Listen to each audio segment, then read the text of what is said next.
ମଧୁପୁର ଗୋଟିଏ ଛୋଟ ସହର ଥିଲା।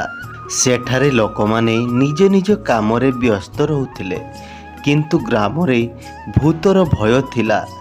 ଯଦି କୌଣସି କବାଟର ଶବ୍ଦ ହେଲା ତ ଲୋକମାନେ ଭାବୁଥିଲେ ଏହା ଭୂତ ବୋଲି। ଏମିତିରେ ଗାଁରେ ରହିବା ଟିକେ କଷ୍ଟ ଥିଲା, କିନ୍ତୁ ପ୍ରତିଦିନ ଗୋଟିଏ ଗୋଟିଏ ନୂଆ କଥା ଶୁଣିବାକୁ ମିଳୁଥିଲା। ଜଣା ପଡ଼ୁନଥିଲା ସତ କେଉଁଟା ଏବଂ ମିଛ କେଉଁଟା। ରାତି 11ଟା ପରେ ଯଦି ଲାଲି ଶାଢ଼ୀ ଆଣ୍ଟି ଦେଖାଯାଏ ତ ନିଜ ଘରବାଲିକୁ ଝାଡ଼ୁରେ ମାରିବାକୁ ପଡ଼େ।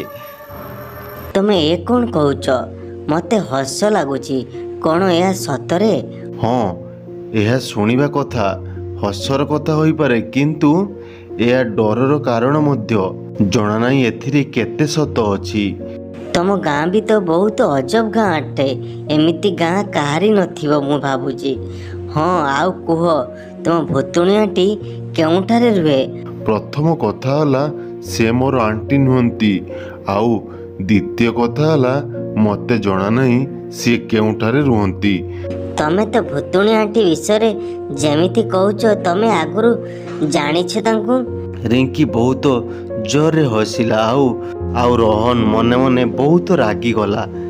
ତାଙ୍କର ନାମ କାହାକୁ ଜଣା ନାହିଁ, ସେଥିପାଇଁ ତାଙ୍କୁ ସମସ୍ତେ ଭୁତୁଣୀ ଆଣ୍ଟି ବୋଲି କୁହନ୍ତି, ବୁଝିଲ? ଏଇଟା ତ ସତ, ମୁଁ ଜାଣିଲି।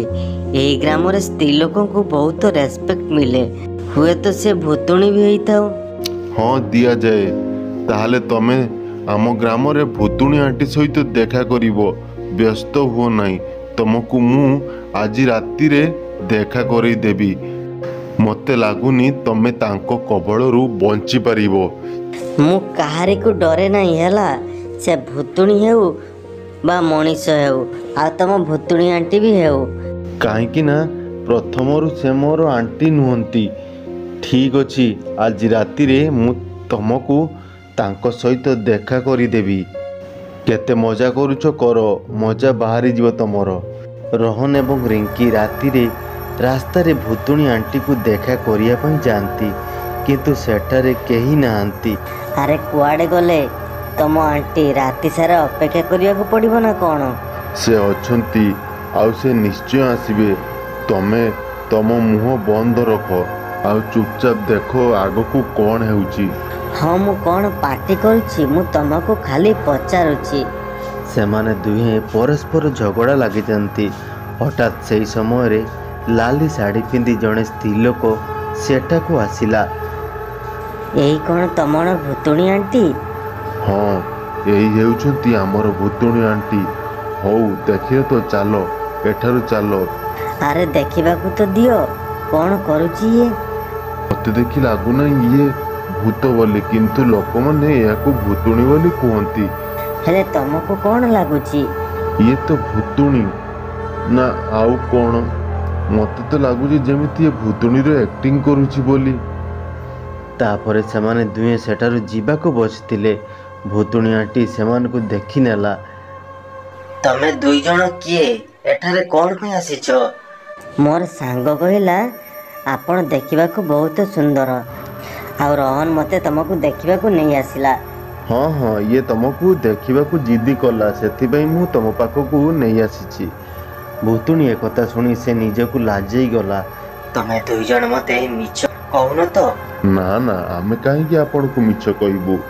ମୁଁ ଆପଣଙ୍କୁ ପ୍ରଥମେ ଯେତେବେଳେ ଦେଖିଲି ମୋତେ ଲାଗିଲା ଯେମିତି ଆପଣ ଗୋଟିଏ ହିରୋଇନ୍।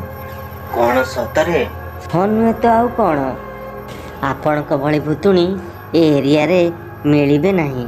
କିନ୍ତୁ କ'ଣ ଆପଣ ଆମକୁ ମାରିଦେବେ? ଆପଣ ଆମକୁ ମାରିଲେ ଆପଣଙ୍କର ହାତ ଅପରିଷ୍କାର ହୋଇଯିବ, ନଖ ଖରାପ ହୋଇଯିବ, ଆପଣଙ୍କ ଶାଢ଼ୀ ଅସନା ହୋଇଯିବ। ଏମାନେ ତ ଠିକ୍ କହୁଛନ୍ତି। ଯଦି ଏମାନଙ୍କୁ ମାରିଦେବି ତାହେଲେ ମୋତେ ପୁଣି ପରିଷ୍କାର ହେବାକୁ ପଡ଼ିବ। ନା ନା, ମୁଁ ଏମାନଙ୍କୁ ଛାଡ଼ିଦେବାଟା ଠିକ୍ ହେବ। ତାପରେ ଭୁତୁଣୀ ସେମାନଙ୍କୁ ସେଠାରୁ ଯିବାକୁ କହିଲା। ସେମାନେ ଯିବା ପରେ ଭୁତୁଣୀ ବହୁତ ଖୁସି ହୋଇଗଲା ଆଉ ନିଜକୁ ବହୁତ ବଡ଼ ସୁନ୍ଦରୀ ବୋଲି ଭାବିଲା। ଖୁସିରେ ଗୀତ ଗାଇଲା। ଏହି କଥା ରୋହନ ଏବଂ ରିଙ୍କି ଯାଇ ସେମାନଙ୍କ ସାଙ୍ଗମାନଙ୍କୁ ସବୁ କଥା କହିଲେ। ଆମେ ଏପଟ ସେପଟ କଥା କରି ଭୁତୁଣୀଠାରୁ ଖସି ଆସିଲୁ, ହେଲେ ଆଜି ଆମେ ତମ ସାମ୍ନାରେ ନଥାନ୍ତୁ। କିନ୍ତୁ ଆଉ କେବେ ବି ଆମେ ସେ ଭୁତୁଣୀ ସାମ୍ନାକୁ ଯିବୁ ନାହିଁ। ଇଏ ଶୁଣି ସେମାନେ 3 ଜଣ ସାଙ୍ଗ ଠିକ୍ କଲେ ସେ ଭୁତୁଣୀକୁ ଦେଖା କରିବେ ବୋଲି। ସେମାନଙ୍କ ଭିତରେ ଭୂତକୁ ଦେଖିବା ବହୁତ ଇଣ୍ଟରେଷ୍ଟ ଥିଲା। ସେମାନେ ଭୂତର କଥା ଶୁଣି ବହୁତ ଖୁସି ହୁଅନ୍ତି। ସେଇ 3 ଜଣ ଡିସାଇଡ୍ କଲେ ଭୂତ ସହିତ ମୁଲାକାତ କରିବେ। ସେମାନେ ତାଙ୍କ ମିଶନରେ ଲାଗି ପଡ଼ିଲେ। ଆମେ 3 ଜଣ ଏହି ମିଶନର ସଦସ୍ୟ ଅଟୁ। ଆମ ମିଶନ ଅନୁଯାୟୀ ଆମେ କାମ କରିବାକୁ ପଡ଼ିବ। ଆଉ ଯେତେବେଳେ ଭୁତୁଣୀ ଆଣ୍ଟି ସେଇ ରାସ୍ତା ଦେଇ ଯାଉଥାଏ, 3 ଜଣ ସାଙ୍ଗ ଛାତ ଉପରେ ବସି ଏଇସବୁ ଦେଖୁଥାନ୍ତି। ଚିଣ୍ଟୁ କହିଲା, ବହୁତ ହେଇଗଲା, ଆମେ ଏଥର ମୋବାଇଲରେ ଭିଡ଼ିଓ ବନେଇବା। ତାପରେ ସିତୁ କହିଲା, ହଁ, ସେମାନେ 2 ଜଣ ଭୁତୁଣୀ ପାଖକୁ ଯାଇପାରୁଛନ୍ତି, ଆମେ କ'ଣ ଯାଇପାରିବା ନାହିଁ? ହଁ, ଆମେ ବି ଭୁତୁଣୀ ପାଖକୁ ଯାଇ ତା ସହିତ ଫଟୋ ନେବା ଆଉ ଫେସବୁକ୍ ଇନଷ୍ଟାଗ୍ରାମରେ ଆପଲୋଡ଼ କରି ପୁରା ଭାଇରାଲ ହୋଇଯିବା। ହଁ, ତୁ ଠିକ୍ କଥା କହିଛୁ, ଆମେ ଏହା କରିବା। ତା ପରଦିନ 3 ଜଣ ଠିକ୍ କଲେ ଭୁତୁଣୀ ସହିତ ଦେଖା କରିବା ପାଇଁ।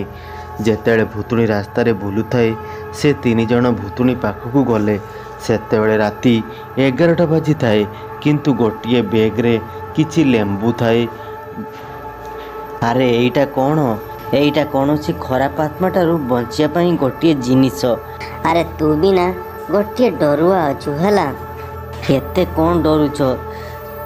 ରିଙ୍କି ଆଉ ରୋହନ ସେ ଭୁତୁଣୀଠାରୁ ବଞ୍ଚି ଚାଲିଗଲେ ନା, ଆଉ ତୁ ବି ନା। 3 ଜଣ ଚାଲିଲେ ଭୁତୁଣୀ ପାଖକୁ। ସେମାନେ ରାସ୍ତାରେ ଯାଉ ଯାଉ ଦେଖିଲେ ଲାଲି ଶାଢ଼ୀ ପିନ୍ଧା ଗୋଟିଏ ସ୍ତ୍ରୀ ଲୋକ ଦେଖାଗଲା। ସେମାନେ ଦେଖିଲେ ଭୁତୁଣୀ ଆଣ୍ଟିକୁ। ଦେଖ ଚିଣ୍ଟୁ, ଭୁତୁଣୀ ଆଣ୍ଟି ସେ ଗଛ ପାଖରେ ଠିଆ ହୋଇଛି। ମୋତେ ଲାଗୁଛି ସେ ଗଛ ଉପରକୁ ଉଠିବ।